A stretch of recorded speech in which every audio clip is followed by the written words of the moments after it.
You are watching Area DMG. Welcome back to Area DMG. I'm your host, Phil Wesley, the Mile High Mouth, and for today's episode of Area DMG, we are going to take a game-worthy look at GoNNER. GoNNER is by Art. Developed by Coatsink, Raw Fury. I think Art in Game is also connected to this. Yeah. Where to begin on GoNNER? Well, GoNNER is it's Art and Heart. Yeah, Art and Heart put out in June 2017. It's a roguelike shooter. There's no leaderboards for it, which is kind of a shame. Those will come at a later date. I think the version we've got here is the January, February, March, April, the May 15th, 2017 version. Yeah. Anywho, let me get into a little bit about what GoNNER is and how you play it. You see, the basic idea of GoNNER is that you play a little character named Ick. Ick doesn't have a head. Ick lives with Death and hangs out with Sally, who is a blue space whale. Well, actually a multicolored space whale. A lot of this game has a very simplistic art style, as you can see. And it's kind of a good thing that it does. Otherwise, this would not be rated E10, it would be rated M. Because things blow up in explosions of blood and gore and guts, but you don't see any of it because it's wrapped up in a cute exterior, which is actually a pretty solid, especially considering a lot of it's actually kind of morbid when you really think about it. Pretty much what happens is you pick a head, you pick a weapon, and then you pick a backpack, and what you do is, well, you jump into the belly of these little intestinal worms, and they poop you out into randomly generated areas where you take on all sorts of enemies. Basic idea is you kill the enemies, a certain amount of them in a row, and you get a combo system running, which allows you to get more points and allows you to get these little purple tablets, which allow you to continue should you die. And guess what? You're gonna die at points. Game is, like I said, randomly generated through those. The only thing you have any control of is what weapons you have from the weapons that you found. As you go and traverse the levels, you will, after a certain amount of time, show up with, there's different secrets, and you will find new and exciting weapons, heads, and special ability backpacks. Overall, I like the game quite a bit. It's about $10 on the eShop, and I feel that's actually worth it. Unlike, say, The Binding of Isaac, where your loadout is always kind of random because everything is procedurally generated. With this one, you have some control over the type of weapons that you have when you start out, which kind of lends itself pretty nicely to this type of game. And the reason it lends itself pretty nicely is because, well, you're going to want to have at least that semblance of control. It's not as, I guess you could say, random, because once you find a good combo, you very likely will be able to bash through the game pretty quickly, which, well, I mean, I've seen people speedrun this game and just tear it apart, which is pretty good in its own way, you know? This is a good one for speedrunners. It's a good one for people who just want a quick drop-in, drop-out challenge.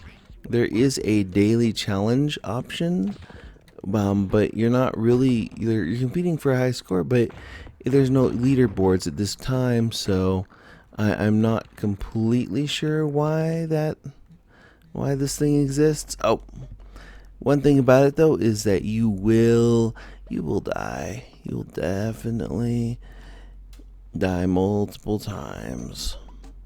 And progress is going to be kind of slow, actually, until you get kind of the hang of your weapon combos, and part of it's just a little bit of luck. That little bit of luck might be a bit of a turnoff for some people, but overall I find it pretty fun. The game is compelling enough that I do want to, like, if after I've played through an area there, after I've killed some of these little red things, I do want to keep going to try and get better combos and better items, rather a better score.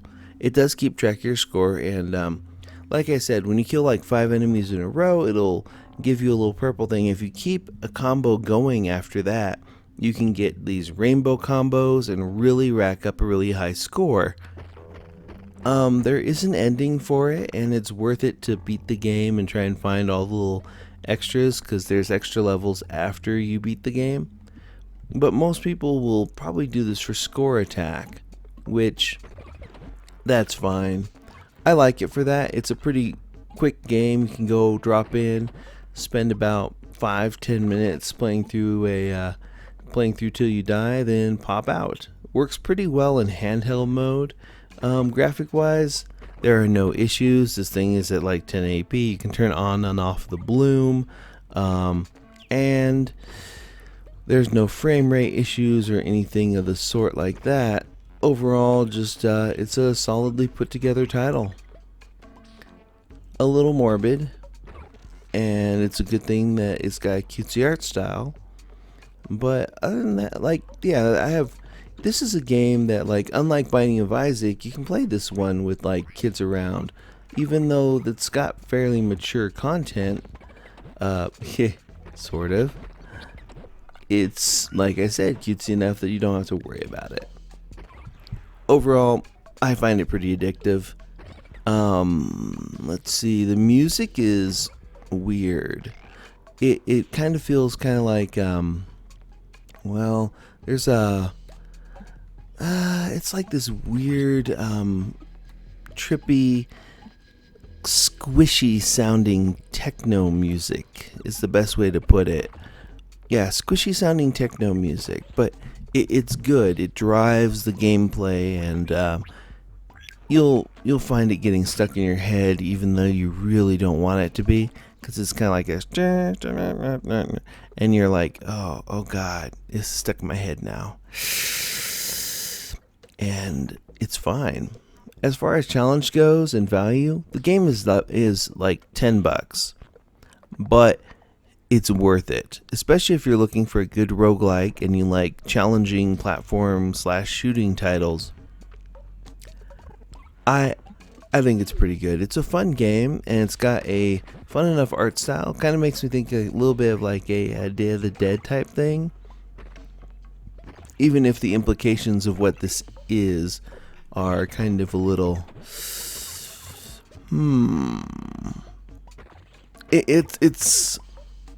It's got mature themes, but presented in a way that is family friendly, right? And that's what we're all about here, being family friendly here on YouTube. I actually dig it quite a bit. I've been playing for a while. I do the daily challenge, and like the daily challenge, depending on what they give you, because they give you a random loadout, and it might not be stuff that you don't have yet. So it's kind of a good way to check those out. You're like, oh, I've got the laser, and oh, that's some of the interesting stuff that goes with that.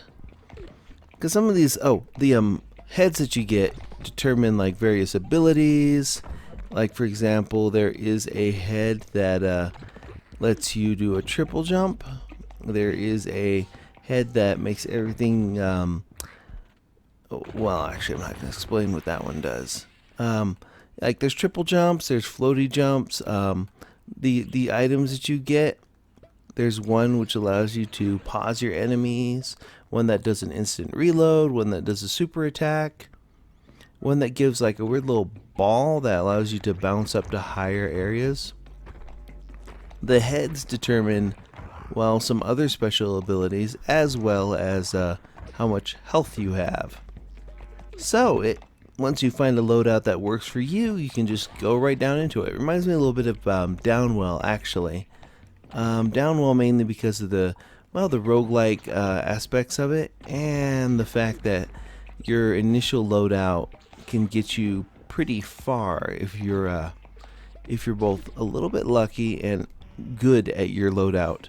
You can get good at your loadout, which is something you don't really get to do with Binding of Isaac because it changes with each game. This one, though, you've got that constant, which in a way I feel that really helps. Also, it's pretty simple to understand. There's about 3 buttons that you use. Pretty much you've got your jump button, your shooting button, and then your special ability button. I think you can Oh, by the way, if you get hit, you lose your head, and you have to go retrieve that in your items. If you get hit while you're missing a head, you die. So yeah, there are times where I've jumped into a game, and I jump right into the first little level area, and I miscalculate a jump by just a pixel and get knocked out, get my head knocked off, and then killed like practically immediately. That happens to even the best of players, so it's nothing to worry about. This is one of those things where the death doesn't really matter because there's such a good checkpointing system that you can just hop right back in. Well, you'd be on a different thing. You'd be restarting essentially, but it's worth it. Overall, GoNNER is fun. If I were giving it a numerical score, I would probably give it about an 80. As far as things that are wrong about it, well, I would like a better checkpointing system when it comes to bosses. There are several bosses in the game, and in order to actually beat the game, you need to do it all in one shot. It would be nice for the purposes of story to give me some thing I could do to get to like, oh, here's this next boss. Oh, here's this boss. And I kind of feel that like the game is still missing the leaderboards, and it would be kind of nice to see if they could do like a co-op type thing for this. That would be interesting. It's also I also feel that it's one of those games where they really should let me just play with, I don't think you can play it with just one Joy-Con. At least I haven't found a way to do it, and I feel that that's a little bit unfortunate. It could also use, it does have rumble, but it doesn't have like the HD rumble style thing where it's more stylized. What they need to do is look a little bit at like, say, Shantae Half Genie Hero for the Nintendo Switch has HD rumble, and whenever you like land or jump or something explodes near you, you can feel it. I kind of feel that they could use HD rumble in GoNNER to enhance the game a little bit. So I feel like it's a good game. It's definitely worth the $10, and if you are a fan of roguelikes and shooters, you need this now. But outside of that, I feel that it really could use a little bit more flavoring and frosting. You know what I mean? That said, if you're into shooters and roguelikes, get this now. You know, like side-scrolling shooters. If you're on the fence about it, once it's like, I would say at $10, it's a great price. Anything less than that, just immediately go get it because it's worth it. And that's my opinion on it. Have you played GoNNER? What do you think of GoNNER? I think it's an 80 out of 100%. I think it's pretty good. I like it. And I can't wait to see what they do with the updates for it and the DLC and such. So I like it. What do you think? Let me know in the comments below. Hit that thumbs up if you haven't already. Hit that share button if you haven't already. Hit that subscribe button if you haven't already. And if you hit that subscribe button, make sure that you ring that little bell so that you are added to our notification squad and are notified whenever we have a brand new video here at Area DMG. And until the next video comes out, you are now caught up.